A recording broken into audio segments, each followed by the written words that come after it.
woman accused of sorcery and killed. Autopsy of late journalist completed.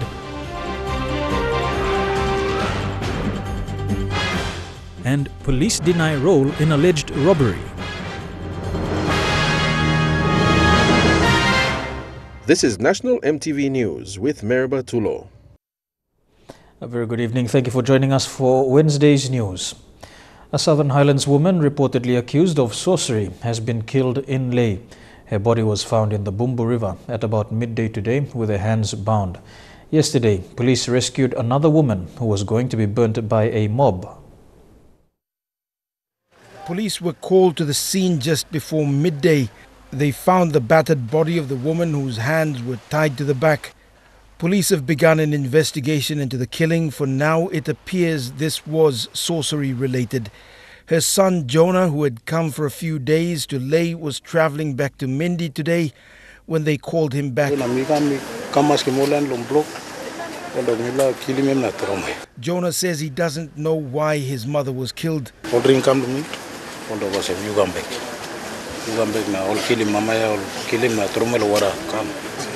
This killing comes a day after the rescue of an Eastern Highlands woman accused of sorcery. Yesterday, a mob was going to set her on fire on the banks of the Bumbu River. Police arrived in time to rescue her. Police have indicated that today's killing could be related to yesterday's attempted killing. Scott Waide, National EMTV News, Lae.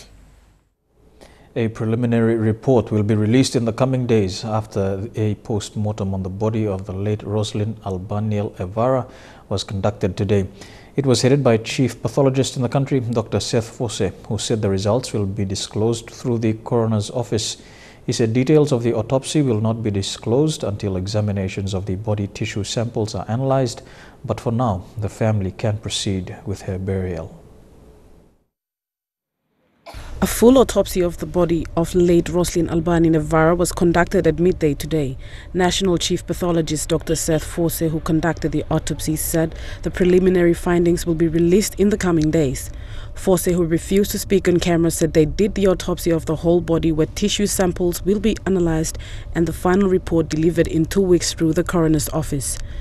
Dr. Fosse also took time to advise the general public that if they lose someone through suspicious circumstances, they must request for an autopsy first while the body is still fresh. While the autopsy was not witnessed by a family member, Dr. Fosse said they can carry on with the burial now while waiting for the official report. Stacey Yallo, National EMTV News. National Court Judge Justice Panuel Mogish sentenced a security guard in Lae to 10 years for rape last week.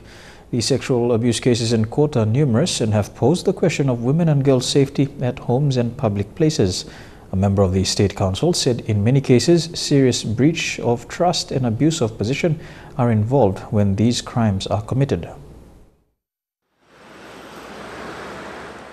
The former security guard in his late 30s appeared at the Lae National Court. He had spent the last year in remand waiting for the sentencing. Justice Panuel Mogish said Samson Ambe will serve only 5 years, 6 months. 3 years were suspended and further 1 year, 6 months deducted for the time spent in custody. Samson Ambe was working as a security guard at Engau General Hospital. At the time of the crime, he had demanded 50 kina from the victim for chewing betel nut on hospital premises.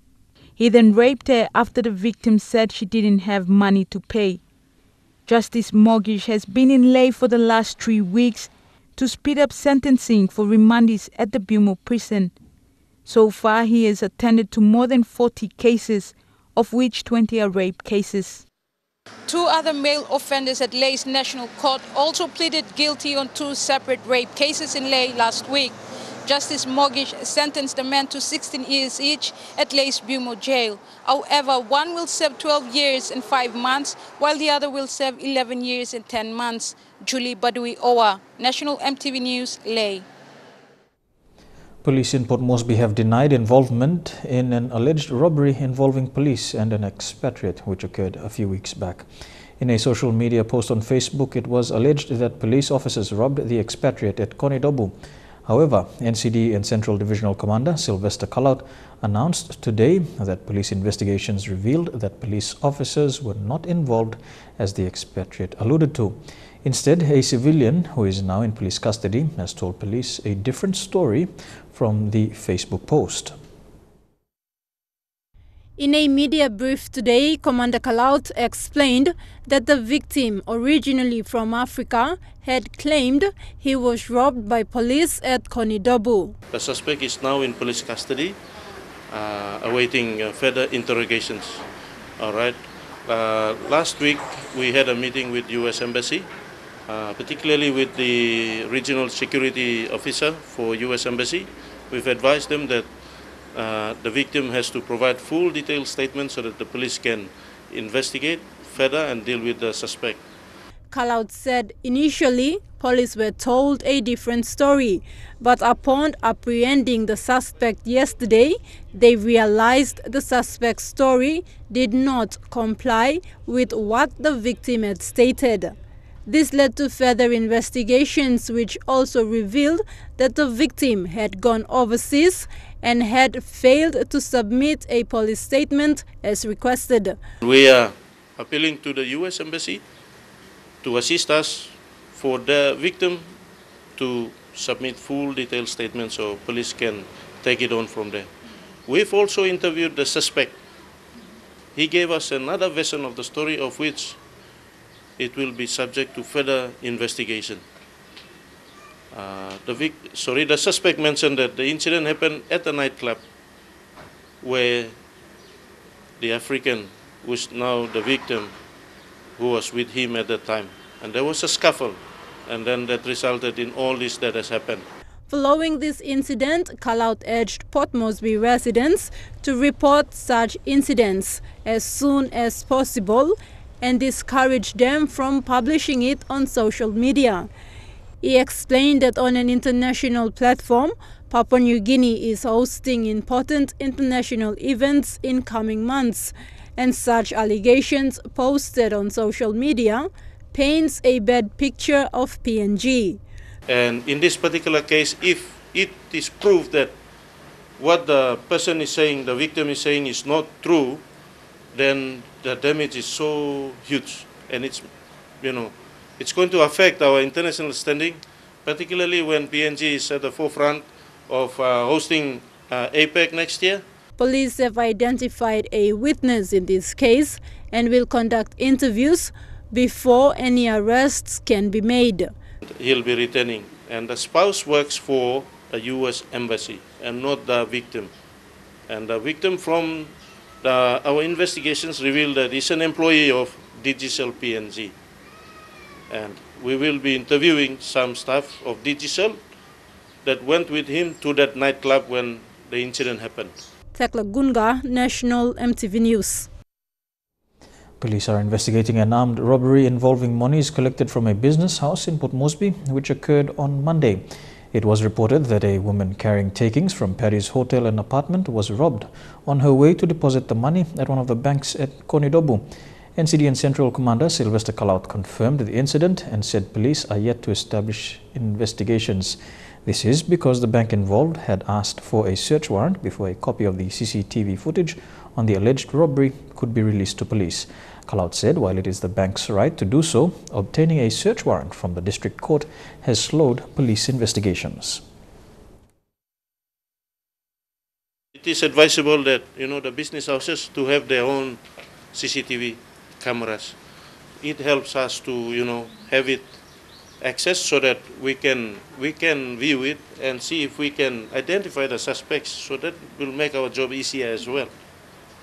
So we are yet to confirm that, but it happened at Haba City, ANZ Bank, on Monday. We are aware of that. There was incident brief submitted, but then again we will consult ANZ Haba City to get a footage. As was like what we did in this case, we approached them, but we gave them a search warrant, and then they gave us the footage. But to assist us, maybe I would be suggesting that the CCTV footage can be given to the police without any search warrants. The NCD Family Sexual Violence Action Office has condemned the recent news of women being abused in the country. Manager Ruth Beriso expressed dissatisfaction at recent reports stating that gender-based violence is everyone's responsibility and people must stop being spectators. She said women and men survivors of gender-based violence have services available through their office and they must come forward to report the issue and not live with it. The recent news of women being abused, tortured and killed in the country through forms of gender-based violence has raised even more concerns for National Capital District Family Sexual Violence Actions Office. Today, Manager of FSVAC Ruth Beriso and Chief Inspector of FSVAC Delilah Sandeka both condemned the acts of recent violence against women. We NCD FSVAC Secretariat and the chair for the NCDC FSBAC, we will condemn this death. We don't tolerate with it, we condemn it. Also, it is sad that, I said sad because in NCD, unlike any other provinces, NCD we have all the services available in terms of family sexual violence, where people can seek assistance, it's free of charge, from NGOs, from government departments, it's free of charge. Mrs. Beriso, who shared same sentiments with the news of circumstances surrounding the death of late Roslyn Albania Lavara, said gender-based violence is everyone's responsibility. She said women in NCD have all the services available to them confidentially and for free, but it has to begin with each and everyone to take ownership of the issue. To see something like this, it's really sad. And we have done so much work, and it's very sad. And this has to stop somewhere. Violence has to stop somewhere. She said many times survivors of gender-based violence live in fear and do not report to the police, and it is where friends and family must assist and intervene. She added that all police stations throughout the city are now established with FSVAC units where they are readily available to assist everyone. Beriso encouraged all women, men and children to come forward if they are going through any form of abuse or violence. City Hall, you can come to the reception and ask for the NCD FSVAC Secretariat. And the front desk people will definitely assist you to our office so we can assist you. Apart from that, we have our landline. You can call us on our landline, which is 324-0801 or 02, 324-0801 or 02. That's our office landline. You can call from Monday to Fridays, 8 o'clock to 4:06. We also have the one-talk counseling hotline, which is our partner in terms of the referring one of the referring agencies. You can call them on 7150-8000 one-talk counseling helpline. So I'm all get a day, long 7 a.m. to 7 p.m. all get a day. So you can call anytime, any day, 7 a.m. to 7 p.m. So inside, it's not in law NCDC, that's all. You can call anywhere in the country. Meanwhile, Prime Minister Peter O'Neill, through a media release today, also spoke against the acts of violence against women. He said churches, community leaders and family members have a natural responsibility to protect their mothers, sisters and daughters and must not turn a blind eye against it. He added that the government will increase public awareness aimed at preventing domestic violence. Stacey Yallo, National MTV News. You're watching National MTV News. We'll be back with more after these messages. Stay tuned.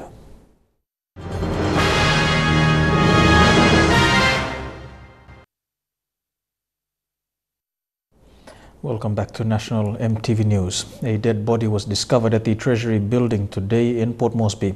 At around 10 a.m., the Treasury Department was closed down and staff asked to leave the building as authorities arrived to retrieve the corpse. It is believed the body had been there for a few days. The police, fire department and St. John ambulance were on site at the Treasury Department, but because of the condition of the body it took 3 hours to retrieve. At around 4 p.m., the ambulance was seen leaving the building with police escort. The body is yet to be identified. However, family members of a missing IBS student who was last seen at Lamana were also on site hoping to identify the body. An application to dismiss a motion for failure to comply with court orders filed against Tari Pori MP James Marape has been refused by the Waigani National Court. Mr. Marape's lawyer submitted that the court orders to serve and file affidavits on his client were not executed on time and asked the court to dismiss the motion. However, the court decided otherwise after an objection from the plaintiff revealed that there had been attempts made to submit the court documents. The matter went before Justice Colin McKyle at the Court of Disputed Returns this morning.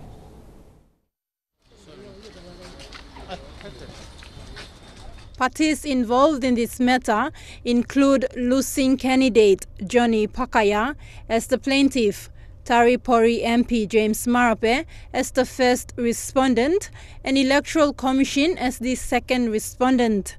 This case is in relation to allegations of bribery during the conduct of the 2017 national elections in the Southern Highlands province. What transpired in court this morning was Marape's lawyer asking the court to dismiss the motion on grounds that the petitioner failed to file and serve the affidavits within the given time frame. However, Pakaya's lawyer told the court some of the affidavits were collected and they went to the office of Marape's lawyer, but it was closed and they did not serve the documents on October 18th, which was the last day of service. Pakaya's lawyer also informed the court that they did go back to the office on October 19th to serve the documents. However, the documents were not accepted. The court then rejected the application to dismiss the motion after it heard that there were attempts made to serve and file the affidavits. The matter returns to court for further directions on November 6th. Taklagunga, National EMTV News. The Hansard Division staff of the National Parliament have completed a two-day workshop which ended today. The program was organized under the UNDP Pacific Parliamentary Effective Initiative project in partnership with New Zealand's parliamentary representative to assist the PNG Parliament Hansard Division to enhance processes and performances. Parliament Clerk Kala Aufa welcomed everyone, especially UNDP's support team and New Zealand parliamentary representatives. The program, initiated by UNDP with support from New Zealand parliamentary representatives, was acknowledged as efficient by Luke Harris of New Zealand, who was excited to be in the country to share his knowledge on efficient Hansard practices that would benefit staff in the National Hansard Division of the Parliament. It's been great to learn just what the Papua New Guinean Hansard do and how New Zealand can work with them to help maybe resolve some of the challenges that they perhaps face. And we're sharing lots of stories about our two different parliaments and realising that we actually have a lot of similarities, Hansard similarities. We all face quite similar challenges in our work, so it's been really interesting. Principal Parliamentary Reporter Lee Sirote, who was also part of the program, says it was very beneficial for the staff of the National Hansard Division to help enhance their responsible performances. It will ensure them to become better reporters. That's normally what we call them, to effectively serve our Parliament. Acting Deputy Clerk of Parliament Richard Whitechurch said the program played a very significant role in disseminating important information on Parliament processes, particularly in the Hansard Division. So it's allowing an opportunity over the next 2 days for staff that have not previously had experience in training of this sort to undertake some and understand how parliaments from other parts of the South Pacific region do the same work that they do but maybe differently. Or Mr. Whitechurch spoke highly of UNDP and New Zealand parliamentary representatives who were on hand to make the project a success. So that it's a good union, and it's been mutually beneficial for us, Papua New Guinea, as well as Pacific Island nations who are participating in that program. Godwin Eki, National EMTV News. Workers from the Frabel cannery in Leh will be expecting a response from the company's management regarding their pay increases next week. A representative from the Labour office in Leh, Joselito Yama, said the management was given 2 weeks to make a decision. Mr. Yama said the company has been lawfully paying their employees the minimum wage and that any decision to increase staff pay will be the management's call to make. Meanwhile, staff have returned to work whilst waiting for the management's decision. The idea of bringing back children and adults who have dropped out of school or have never had the opportunity has been a long-time vision of Hope Institute founder and Taripori MP James Marape. In a small but significant event in Port Moresby, Mr. Marape launched the Institute's first website and says the vision of empowering his people through education is now becoming a reality.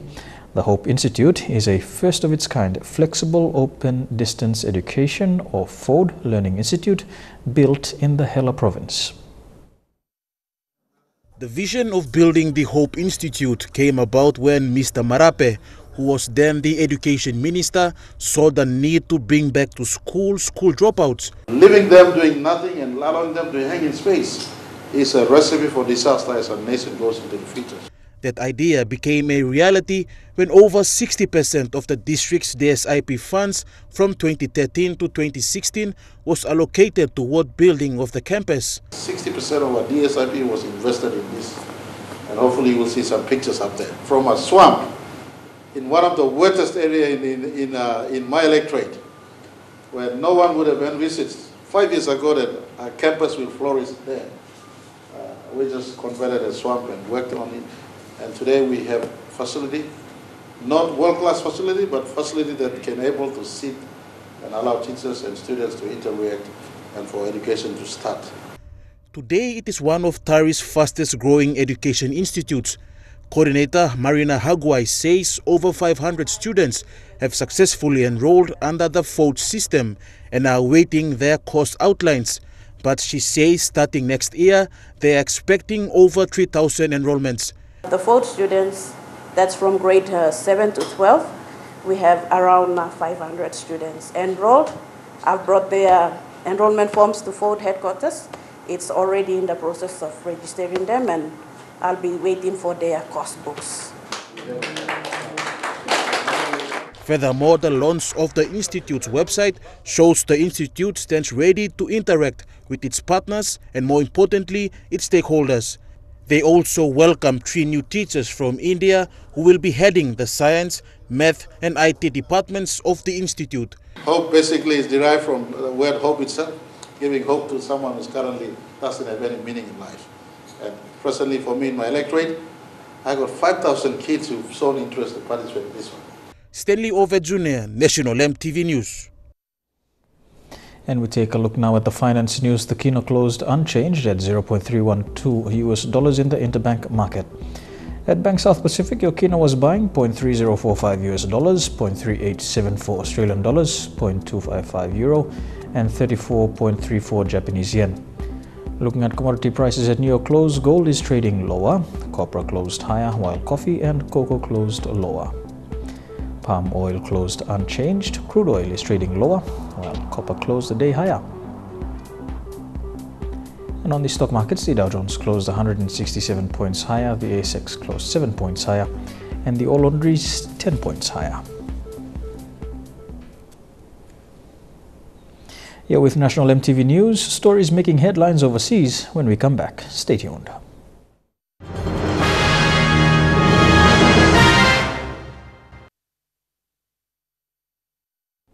Welcome back to National EMTV News. Turning overseas now, China's Communist Party has raised President Xi Jinping's status, making him the most powerful leader since the party's leader, President Mao. It now means any challenge toward his leadership will be seen as a threat to Communist Party rule. In favor, raise your hands. And those against? None. None. None. More than 2,000 communists and not a single vote against. So he's in the party Bible. Xi Jinping thought, on socialism with Chinese characteristics for a new era. It's a third chapter for Communist China. Mao united the country. His successor made it rich. Xi intends to make it strong. It's all a long way from the caves where he spent his teenage years as a farmer. Xi Jinping had been born into the communist elite, but sent to the countryside when Mao purged his father. That was then, this is now. China on the up, and Xi promising quality of life at home and superpower status abroad. Xi Jinping has acquired more authority and more power, and the Chinese Communist Party has taken a step away from collective leadership and towards a one-man rule by a very charismatic and powerful leader. For centuries, China's emperors ruled from behind the walls of the Forbidden City. By enshrining his vision, Xi hopes to make himself invulnerable. Mao's one-man rule brought only China misery, but this time is different. If Xi fails, we're all the poorer. And if he succeeds, his drive for control will reach us all. Dreamworld has held a private memorial on the first anniversary of the Ride tragedy that claimed 4 lives. Hundreds of people poured through the gates, many laying flowers in memory of those killed. There were sombre scenes here today as both staff and patrons paid their respects to the 4 people who lost their lives here on this day last year. Before the gates opened this morning, staff gathered to hold a private memorial marking a dark day inside a place usually filled with so much joy. It's just that everybody feels like the family, and we're grieving still for the family that lost their lives. A year ago today, a raft on the Thunder River Rapids ride collided with another raft and flipped, killing Kate Goodchild, her brother Luke Dorset and his partner Ruzi Aragi and Cindy Lowe. Just boggles your mind.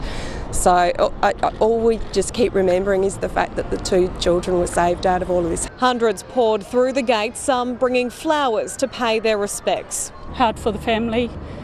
It's just as hard, you know, since the day it all happened. I know they're in mourning as well, so they're just reliving this day again. Some returning after witnessing the tragedy last year. Quiet day, you know. Definitely didn't see something like that was going to happen. 12 months on, the financial and legal fallout continues. A police investigation recommended no criminal charges be laid against Dreamworld staff, but prosecutions are still possible with a coronial inquest to be held next year. Dreamworld owners Ardent Leisure Group could also face prosecution under workplace health and safety laws. The state government this year also introduced industrial manslaughter laws to hold corporations to account. All theme parks here on the Gold Coast, though, are struggling to win back public confidence, with visitor numbers at Dreamworld down about 30%, while across all the theme park share prices have fallen around 25%. When you have a decrease in visitor flows, that's going to affect your accommodation, it's going to affect your retail. But the focus here today very much remains on those 4 lives lost. The flag is at half-mast as a shrine of flowers continues to grow, just as it did a year ago. 2 whales have been rescued from shark nets off the coast of the Gold Coast.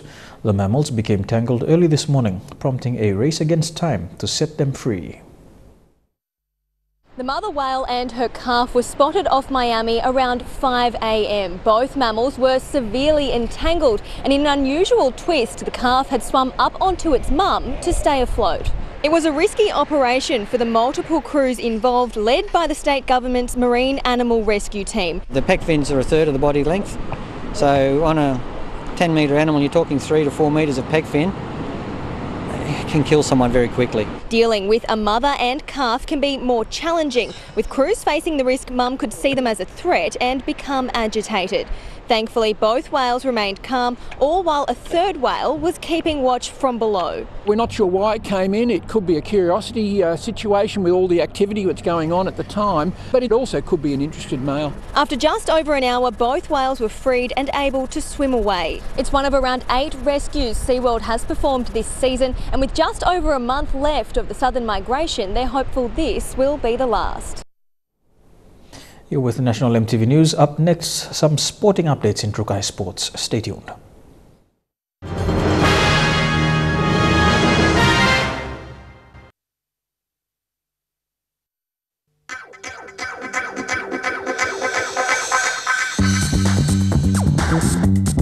Trukai Sports.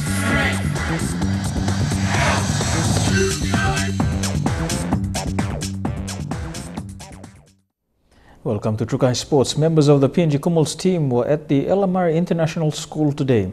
The players took part in different activities with the school children. The Kumuls, led by Captain David Mead, took students through different games.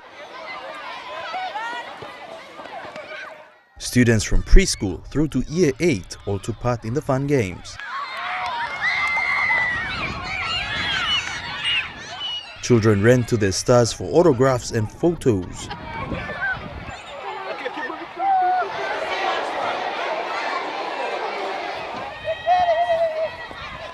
After the fun games, students moved into the school hall where uproar of cheers erupted from students as they invited the Kumuls onto the stage.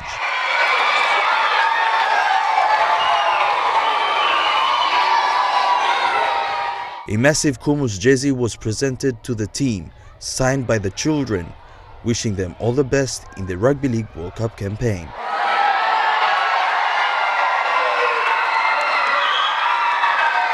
Kumuls captain David Mead thanked the students for the gift and their support. Thank you to Elamari International School for welcoming the Kumuls this morning. I'm sure the boys had a lot of fun out there running around with you guys, but I just want to say thank you for presenting this jersey to us. We really appreciate it, and we hope that you guys are out there supporting the Kumuls on Saturday. So thank you. Elijah Levet, National EMTV Sports. Still on Rugby League, genuine 2017 Rugby League World Cup Kumul and Orchid merchandise are out for sale at the Pacific Uniforms tourist shops in Port Moresby. The official launch done by Pacific Uniforms National Manager Megan Toka and PNG RFL CEO Reatau Rao. Rugby League fans in Port Moresby can now get a chance to purchase a genuine PNG Kumuls and Orchids merchandise courtesy of PNG RFL through its partnership with Pacific Uniforms Tourist Sport. PNG Rugby League, on behalf of the chairman and the board and our team, we are very, very fortunate to have a ready, organized, progressive PNG company to partner with us in this one-off World Cup Kumuls merchandising retailing here in Port Moresby. Pacific Uniforms National Manager Megan Toka said with the Rugby League World Cup just around the corner, fans are eager to put on the national colours and support their home team. And Pacific Uniforms Tourist Sport is happy to be the official retailer. We received our first batch of stock a week and a half ago, and it's completely sold out. So we're delighted with the response from the public in the purchasing of the Kumuls merchandise. Fortunately, we have a second batch of stock arriving next week. The shop offers a range of outfits from jerseys to polo shirts, t-shirts, training shorts, hoodies and more. Thoka said the response from the public has been overwhelming. Whilst the shop is Port Moresby based, fans from around the country can also place their order through the company's online marketing platforms. If they're after specific information about purchasing merchandise, they can come to the Tourist Sports PNG Facebook page. That will have all of the up-to-date information for all fans wanting to purchase things, and that information is also being shared on the PNG RFL Facebook pages as well. Meanwhile, PNG RFL CEO Reatau Rao called on the fans to be patriotic and rally support behind the Kumuls and the Orchids during the World Cup matches in Port Moresby and abroad. This is a proud moment for us, and we have the opportunity to make it into quarterfinals, and that's why the game is so exciting. We have so much passion for the game. The World Cup is here in PNG, in Port Moresby. We got to make it happen. Shane Saroya, National EMTV Sports. And the Welsh are here. The Wales Rugby League team touched down in Port Moresby today in preparation for the World Cup opener. They were welcomed to a Sing Sing group from the Central Province. They were led out by Captain Craig Kopzak into the ceremonial park. The team will visit Korobasi International School tomorrow, where they will take part in fun and games with students there. They play the Kumuls this Saturday at 3 p.m. at the National Football Stadium, and that'll be shown live on EMTV.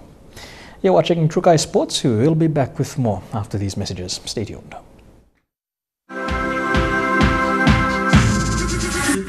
Trukai Sports. Welcome back to Trukai Sports. To cricket, former Brisbane Bronco rugby league player Wendell Saylor will observe the PNG Barramundi and Lewis in the under-19 Garamuts in training on Friday at Amini Park. Details and intentions of his visit to cricket PNG have not been released. A former Kangaroo himself, Saylor visits cricket PNG as the Kangaroos meet England for their first Rugby League World Cup match at the end of this week.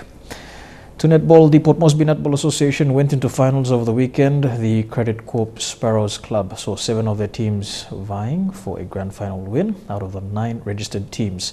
Only their premier team ended the season on top when they forfeited the Mermaids, while the other 6 fell short of taking out this year's major title, finishing second on the Port Moresby Netball ranks. In a brief report presented to the major sponsor, Credit Corp, yesterday, club president Lawrence Lahari spoke of the club's success this year. While thanking Credit Corp for being their major sponsor, Lahari also made mention of the specific teams that battled in last week's finals. Just in brief, we had all our junior divisions in the grand final, except for the under-21 and the senior division in the Premier Division also in the grand final. So, for the last 2 years, the yearly 25,000 kina has covered expenses such as uniforms, travel expenses and court fees. Accommodating a wide range of talent ranging from 7-year-olds who played in the under-10 division to senior women, the club has some national representatives in the likes of Courtney Abel, and with the financial assistance from Credit Corp, the club maintains its strong presence as Milne-based Abel and Lae-based Abdullah are flown in for the matches. We're very excited about being able to sponsor such an important sport for young women in this country, and we're just extremely pleased that they've done so well. It's a fantastic result, including the seniors. That's 7 out of 9 teams that made the grand finals.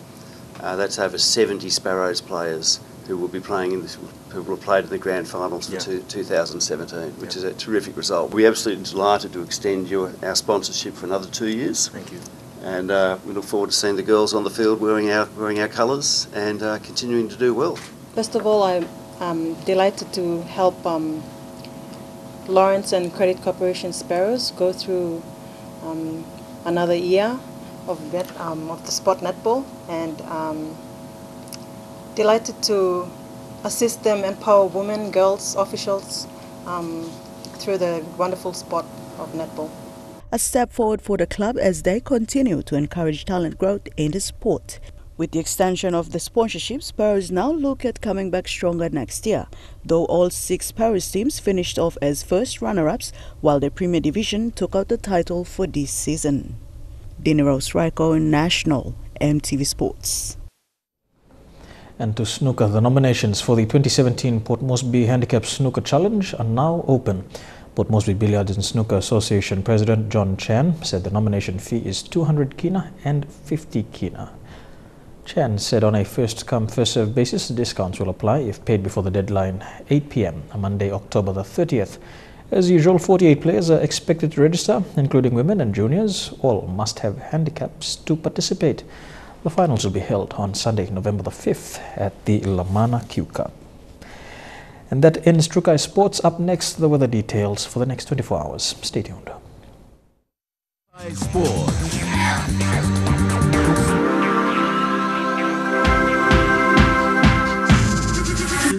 Trukai Sports.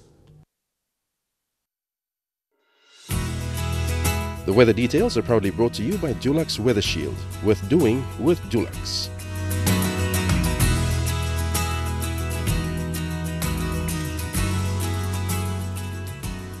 Time now to take a look at the weather for the next 24 hours in the southern region. Mostly fine for Port Moresby and Daru. A shower or 2 for Alota. Some rain and showers for Popondetta. Thundery showers in Kerema. To the Momasi region, rain and showers expected in Lae and Wau. Thundery showers in Madang. Heavy rain for Wewak and Vanimo. To the New Guinea Islands region, thundery showers expected in Lorengau, cloudy periods in Kavieng, a shower or 2 for Buka, Kimbe, Kokopo and Rabaul. And in the Highlands region, Mount Hagen, Goroka, Kundiawa, Mendi and Wabeg, all these major centres can expect thundery showers over the next 24 hours.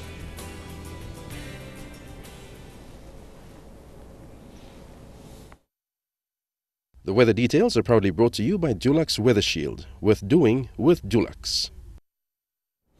And that's the way it is this Wednesday, the 25th of October 2017. On behalf of the EMTV News team, pleasant viewing. Good night.